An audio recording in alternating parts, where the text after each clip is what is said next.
Hey guys, today I'm going to go ahead and review this little machine here that I personally think is a kick-ass machine and probably the first machine you should buy if you're trying to get into welding of all sorts. Anyways, here goes.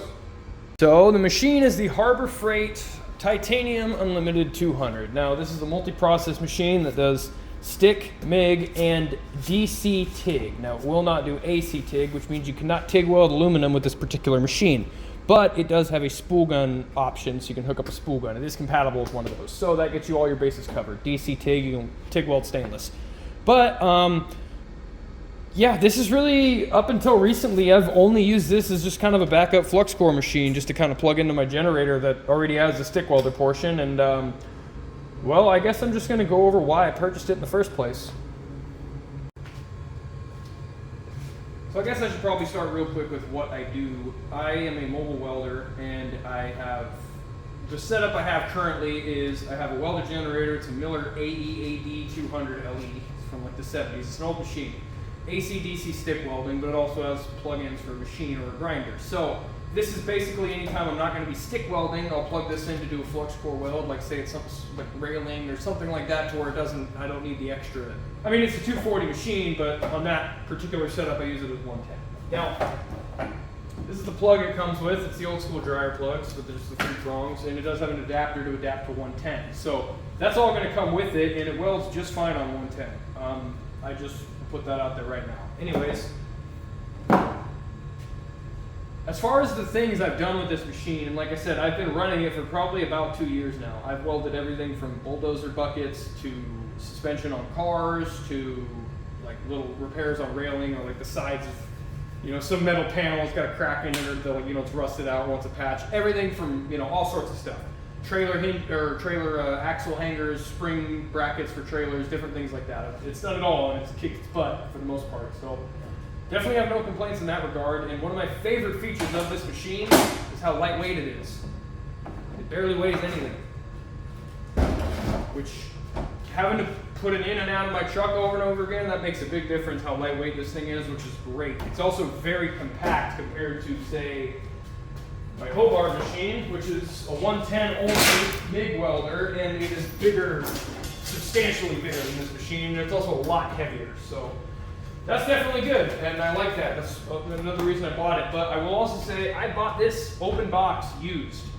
I only purchased it because it was like $100 off, or it was like $150 off, open box. It still had all the stuff, but I mean, it was missing some tips. The guy probably just kept the tips and didn't return them. Definitely worth it though. I don't know how much. I think these run to go for about $700 right now. You could probably get them for, maybe there's a coupon, but other than that, this is an outstanding machine. And like I said, it's got about 2 years of use, mostly flux core, a little bit of stick welding here and there. But what I'm basically going to do in this video is just go over setting it up as if you just bought it, and yeah, hopefully maybe help you decide whether or not this is something you want to invest money in. My personal opinion is it's worth it, and I also want to note that Harbor Freight is in no way, shape, or form paying me for this. Just doing a walk around of the machine here. We got what is, for stick welding, the amperage dial, and for MIG welding, it's the wire feed, and then this is the voltage for the MIG welding. I don't know what this does on the stick welding side. It does some sort of impedance thing. I don't know. And then you got this button here, which basically the way I have it set is that you click the trigger and it's on. Now this one, what it means is you click the trigger, it continues, and you have to click the trigger once to stop it. This one is you hold the trigger, it goes, you let go of the trigger, it stops. This one, you press the trigger once all the way, starts going, press the trigger again, it stops. This switch right here just goes from stick, TIG, and then MIG/flux core. Now on the inside, like I said, you do have the option to expand to a 10 power or 11 pound spool, and you also have the spool gun option, and that's just a little switch right inside of here. If for whatever reason your wire feed isn't working, check this switch first, because that's often the issue. And you got this little gas fitting here to switch between the spool gun and then MIG if you are running gas. That just connects to the drive roller. So other than that, typical of a machine, you do have some of your recommended settings here, and that's for stick and TIG right here. And I believe the MIG settings are, as per usual, inside of the door. This whole big clusterfuck. Anyways, there's that, and then you got this little this is really helpful for if you're going to run this thing off of a generator like I do. It's just all the different power requirements and everything that it needs. Now it's just the hertz and amps and everything that it's drawing at the certain voltage. So you can use that to do some math to determine what size of a generator, you're going to need to run this machine at full settings. I've never ran it at full settings out on a job, and my generator, I think, can actually manage full settings. It's a 9,000 watt peak generator and 7,200 continuous, so it does pretty good. And that generator is also from Harbor Freight, so, you know, for whatever that's worth. So I can't show you an unboxing because, like I said, I never had the box to begin with, but this is everything it's going to come with. It comes with a ground clamp, and the ground clamp is garbage. So basically the first thing I did was went and drilled a hole in here, welded a nut on it so that I could bolt the clamp to it, or the ground wire to it, and I just used a Pittsburgh, what do you call these? I call them finger clamps. Pittsburgh little vice grip finger clamp for the ground clamp. Now this doubles as clamping two pieces together, and it's also got this big round piece, or wide piece, so I can stick it around a round tube.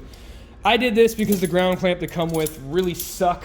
All the Harbor Freight machines have really bad ground clamps. So I would recommend, if not just purchasing a new ground clamp, doing something like this. Definitely worth it because these clamps are horrible. Anyways, I'm gonna go ahead and plug this guy in because no matter what kind of welding process you do, you're gonna need a clamp. Now, the stinger or the electrode holder it comes with for the stick welding side is really nothing to write home about either, but like I said, I have used the crap out of it and it does hold up. Mind you, I knew it was kind of a crappy stinger, so I babied it a little bit. I didn't weld it to the rods or all the way up to here because, I mean, this stuff's already, even with the being careful, starting to leave its mark. So I've been careful with this, so maybe not a perfect representation of abuse as far as this piece goes, but it does work. Now, like I said, it's as simple as taking off this sleeve, unscrewing it from in here, and you can swap this out for a new clamp while retaining the cord. You don't need to redo a whole new lead for it. But I just wanted to show you that and say that part because the actual parts it comes with are not great. Now this is the piece that's probably been abused the most, and it has held up pretty well. I haven't had to retape this or nothing. This kind of gets a little loose and does walk a little bit, but for the most part, the MIG gun's really nice. Now, anyways, I'm gonna go ahead and run a bead on the stick welder just so you can see what I got going on here. Now, as far as the stuff that comes with it, the electrode holders, like I said, nothing to write home about. It works, it is conductive, and it holds electrodes. That's really all you need. And as someone who would complain about this, I cannot argue with the fact that it has lasted me this long through quite a bit of abuse, dropping, getting thrown into toolboxes, and it still hasn't shattered, and all the plastic's still on there. So I can't really say too many bad things about this. I'll also say that they do give you a 1-gauge wire, which is nice. And it's, I mean, 0-gauge would be better, but for something that just came from a little cheap Chinesium welding kit, I'd say these are definitely ample. It's got about a 10-foot lead on here that comes factory, and then plus the ground's another 10 feet. So, not a terrible deal with the stuff that comes with it. Now, I am not the guy to ask if you want to know what this second knob does. I want to say it's impedance, but I have no idea. Anyways, currently I have the machine set on this switch to stick welding. As you can see the little red line with the stick electrode right there. I don't know how well you can see that. The middle one is TIG and the bottom one is MIG. Now, the TIG torch it comes with is just a manual gas valve scratch start TIG torch. You can hook up a foot pedal if you find a compatible one. It will work, but the one it comes with is only scratch start. Just keep that in mind. It's also DC only on the TIG side. You can weld aluminum, but you need a spool gun. Anyways, as you can see the settings I'm using, I'm gonna run this up probably to, say, 100 amps. And I'm gonna leave this at 0, just because I don't know what it does. So, here goes. I thought I had 3/30 seconds rod, but turns out I only have 1/8 inch. So I did turn up that amperage to 120, just so everyone's aware.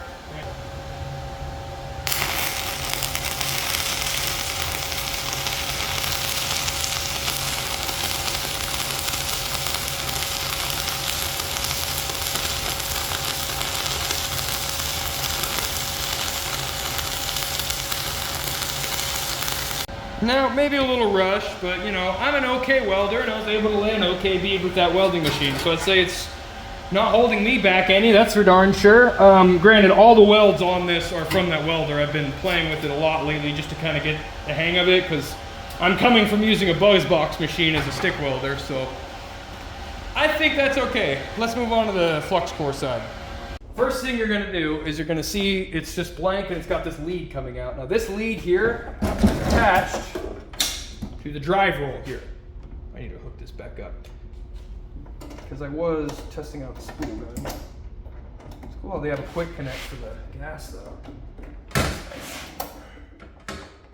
That's not going anywhere. I guess I don't need gas with flux core. But point being, this wire comes in here and attaches the drive roller right down there. So whatever this is connected to as far as the leads go or the terminals go, that's what your drive roller is going to be. Now in flux core welding, we want the actual gun to be the negative terminal. So I'm going to connect this to the negative. I'm going to connect my ground, in this case it's going to be the positive, to the positive terminal. Now all this part's done. The only thing we need to do is hook up the gun. So that's going to be really easy. First thing to do, open that up and unscrew this little wing nut here. All the way, so that I know for sure I can get this all the way in here. Now, it's got this little trigger connector. It's got a little slit on top. It only plugs in one way. There's a little trigger down here. Now, if and when you get a foot pedal for your TIG, that's where that's going to plug into. But for now, the only thing that utilizes it from the factory is the MIG gun. It's the trigger, basically, control on it. So that way it knows when to feed gas, when to energize, and when to feed wire. Now, if I'm not mistaken, this is actually a Lincoln adapter for the bigger spools. I don't run bigger spools for flux core, mostly because it's portability, and I don't want a big heavy spool on here making the machine heavier. Now, it doesn't really weigh that much even with the bigger, heavier spools, but I just prefer small ones for when I'm doing flux core. I rarely have this set up for MIG because I'm rarely doing MIG on mobile jobs. If I'm doing MIG welding, it's probably going to be in here. So anyways, you go ahead and take your gun after you've plugged that in, slide it into this portion here, push it all the way back. Now if you look, there's two O-rings here.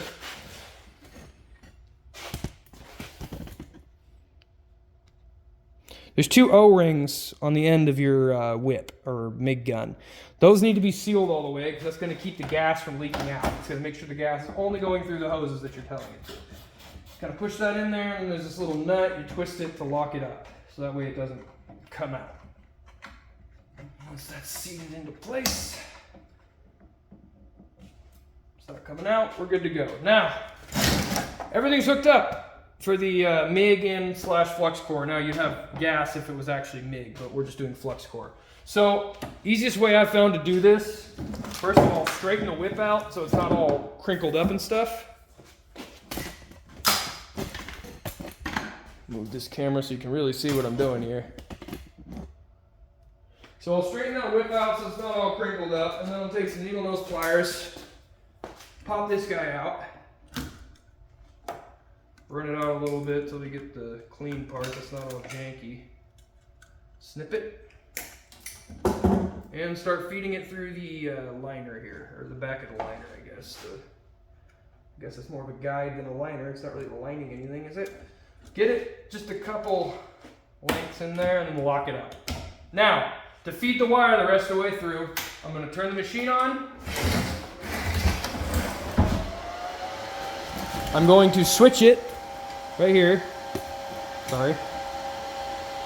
To the bottom setting, which is MIG. Now you'll see these change. What just happened was I have my wire feed here and my voltage here. Now my voltage is at 0, wire feed is just, I'm just gonna run that all the way up to 600. So that way I get my wire out faster, and I'm just gonna hold the trigger down until it goes through here. Now, if you had MIG and you were doing this with a MIG welder, I would recommend closing off your gas bottle so you're not wasting a bunch of gas. Oh, well, I'm in spool gun mode.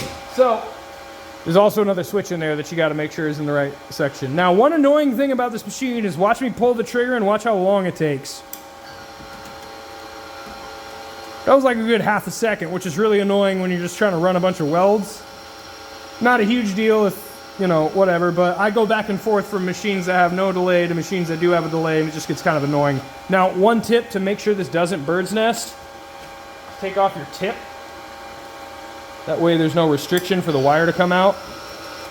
And then pop your tip on after the wire peeks out. Because a lot of times it'll get caught on one side or the other and it'll bend and it'll bird's nest and you just wasted all that wire and you gotta restart. It's always really annoying, so it's best to just avoid it to begin with.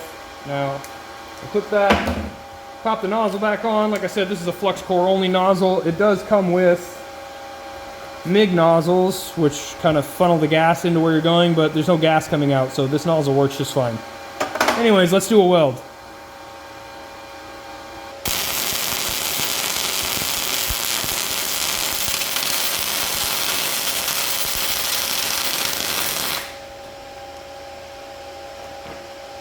Glove got a little hot there.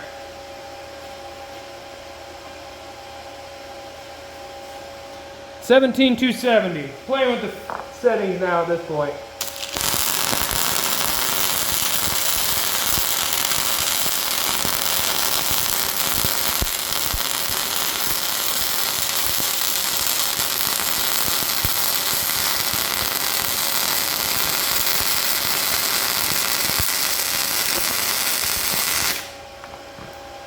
A little better.